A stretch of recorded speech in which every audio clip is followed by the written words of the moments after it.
Hey, what's up, guys? Welcome to Meta Weekly. So essentially what is going to be happening is every week I'm going to be covering the meta and how it has evolved based off of the regional results that we are receiving. I believe there is a Excel spreadsheet that I can link in the description box below. Shout out to Lun and Septo, I believe, are the two who have created this. But I essentially wanted to recap a lot of the regional results so that you can be better prepared and better understand where the meta currently is, and overall maybe give my thoughts on where we currently stand. So let's start off with last week. This is going to be the week of August 12th, August 13th. And we can see that Cashier has been a dominating force in the meta scene. It has about 14 tops out of all the regionals that has happened, which makes it currently stand at like the highest in terms of top rate. And well, it's Pearly being right below this, right? So and then you have Dragon Link, Unchained, Branded, Rescue Ace, all within like the percentages that we would expect to be. What I think happened is that during the first week of the format, everyone just gravitated towards Cashier, which is typically what happens. And the reason why Cashier was so successful during week number 1, or the week of August 12th, is essentially because of the fact that everyone wanted to try out the new decks, but they kind of forgot that Cashier was still a dominating force. So Cashier just kind of came in and just swept everybody, because everyone just forgot that Cashier was a deck, and everyone wanted to try out the new decks without considering the fact or putting into consideration how broken Shifter is and all that good stuff, right? And that's also the same reason why Pearly was right behind Cashier in terms of top rate, because Pearly has a really good Cashier matchup, so was able to contend with Cashier, and overall just like was really good into Rogue and all that good stuff. And so that was pretty much week number 1. And the other cool thing I wanted to mention was decks like Dragon Link also performed really well, and this was right after Worlds. So I think a lot of people decided to like pick up Dragon Link mainly because the deck just won Worlds, so a lot of people wanted to give this deck a try. And I think that's kind of like where we're at in terms of like why the deck has such a high top rate.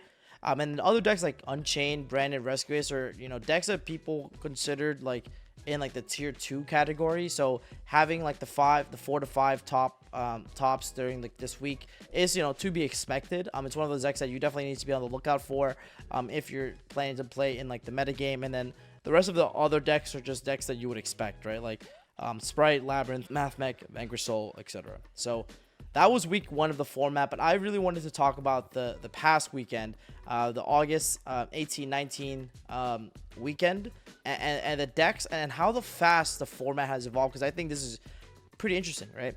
So the deck that had the most top rate during this week was actually in fact not Cashier, and I think what started happening was a lot more players adapted to Cashier being a threat, and it's because that people started to realize like, hey, Cashier is a deck in the format, let's build our deck to beat it. And I think that was something that wasn't really around for week 1. So now that we're in a new week, you see that like Branded and Unchained stands at the top in terms of like the highest top rates, mainly because of how powerful the deck is, right? So I think one of the things that I've noticed is some people started cutting Ash Blossom from their decks too, which is quite surprising in my opinion. But I think it kind of makes sense, because a lot of people are saying that like Ash is overall very weak cantrip in the meta game, and as a result, Branded might come out of nowhere and just thrive a little bit more as a result of this. Unchained is a deck that has also gained a lot of popularity, and the deck has performed really well for a couple reasons. I think the deck is actually genuinely really good.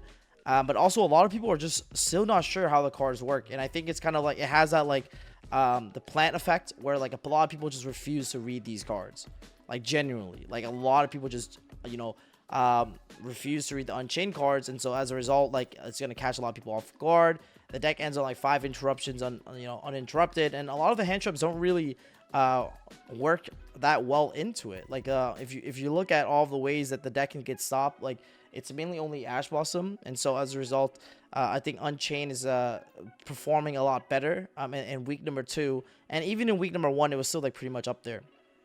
Cashier is at number 5, and I think Cashier is performing mainly because it's a deck that's always gonna be up there. So like when I see Cashier in like the top list of like high, like the main top decks, I'm not really that surprised, mainly just because like it's one of those things that like you're gonna be definitely expected to play at the regional. But I actually think the Cashier representation has went down from week 1 to week 2, because I actually think a lot of people wanted to play the new stuff, quite frankly. I think like a lot of people just don't want to play Cashier. They just think the deck is super boring, or like they just don't like the playstyle. And I think that's kind of like my read on like the meta that we have right now this past week, where a lot of people are actually deciding not to play Cashier. But if the deck I think is played more, it will definitely have a way higher top rate. But even for like the low representation in terms of like people playing Cash, I think, you know, having 5 tops and securing yourself in like the 3rd most top deck is still pretty, you know, commendable. Magnetium is an interesting choice to perform quite well.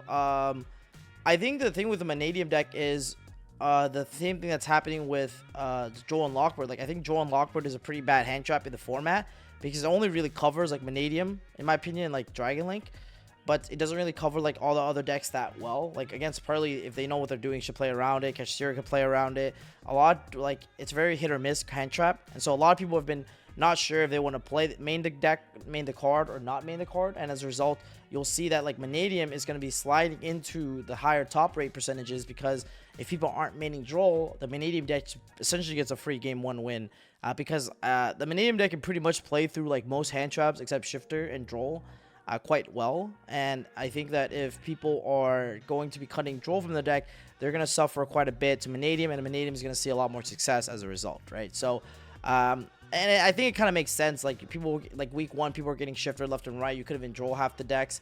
Droll just doesn't work against Rescue Waves, doesn't really work against Pearly, doesn't really work against Branded, doesn't really work against Unchained, doesn't work against Labrynth, right?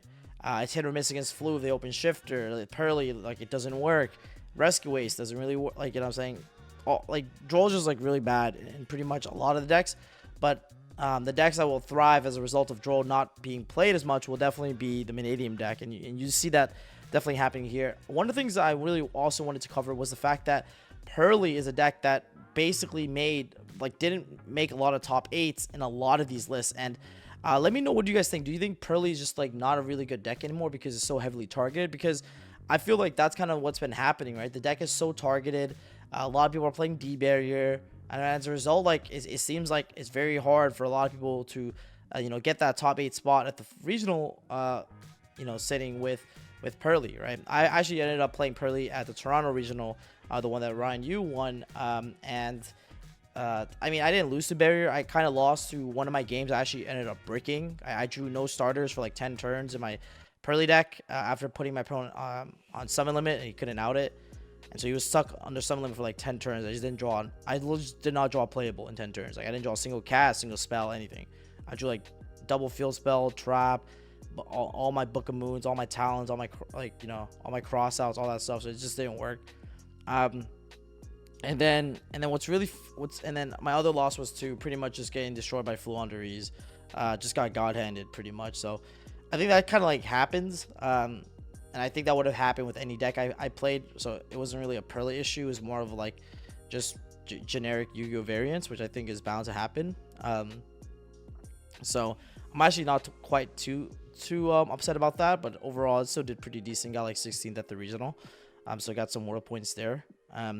But for those of you who are, I'm actually going to be, another thing to mention is I'm actually going to be at the Georgia Regional the coming weekend, guys. So if you guys see me, definitely come say what's up. You know, I'll be at the regional and, you know, grinding the world's points. So I'll definitely be at the Georgia Regional for the week 3 of the new format. So definitely come through if you guys haven't already, or pull up at the regionals and say what's up.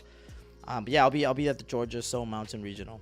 But yeah, let's continue on with our analysis. You see that like Labrynth and Dragon Link have still maintained a huge popularity, and I think Dragon Link is actually a pretty solid deck. It seems like a really good deck when not paired into Cash, and like against everything else, it seems like just overall like generically a solid mid-range deck.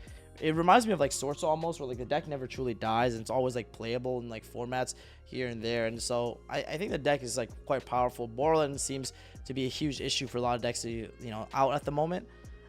So and also like if a lot of people play like Book of Moons and Book of Eclipse, all those type of non-engine cards, it doesn't really work that well into Dragon Link. And Labrynth is literally a great example of why like all of the cards that people are main decking just doesn't do anything to Labrynth. You main deck Nib, doesn't do anything. Main deck Droll doesn't do anything. You have all these Book of Moon cards, don't do anything to Labrynth, right? So Labrynth is a card deck that doesn't lose any of the non-engine that people are currently main decking. And that's kind of like the advantages of playing a trap deck in the current format, is the fact that like Labrynth just doesn't not care about any of these trap cards pretty much, right? So let me know if you guys want me to play Labrynth or Rescue Ace at this Wednesday Locals Legends video. Let me know in the comment section below, and I'll build one of those decks and play it, right? I think those decks are like actually quite cool and interesting, and I haven't done a local legend videos with those decks yet, so I think it'll be kind of nice. Then you have like Floowandereeze, like Infernoble, Pamornsut, all the decks I like the 2-ofs category, like the kind of like the rogue strats, kind of, you know.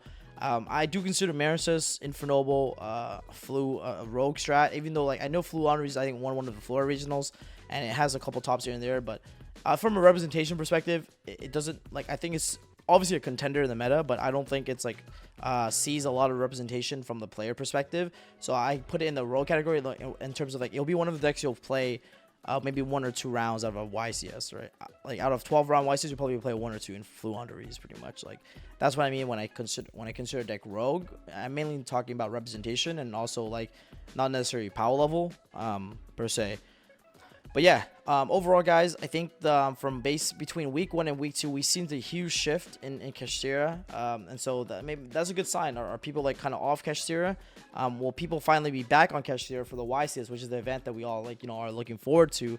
Let me know where you think the meta is heading. I think we're in a very interesting spot. A lot of decks, very wide format, as you can tell. This feels like almost like another version of Nats, you know, 2022 all over again, where like just basically every deck in the game being playable, right? So let me know also if you think like wide formats like these are good. I actually find it quite hard to like deck build properly, but it's always a fun challenge. I enjoy the opportunity to build my decks in these type of formats, because you never really know where you're gonna be playing against. To be honest, I think I played 8 different decks, or I think 7 different decks in 8 rounds at the Toronto regional this past weekend. That kind of goes to show that it's literally like, you know, like the realm in which like any deck of which deck is playable just like really wide at the moment. But anyways, guys, I hope you enjoy the meta weekly and me just like kind of like talking pretty much just about my meta, the thoughts, where we're currently heading, all that good stuff. And yeah, thank you guys again for all your support. I'll see you guys in the next one. Peace.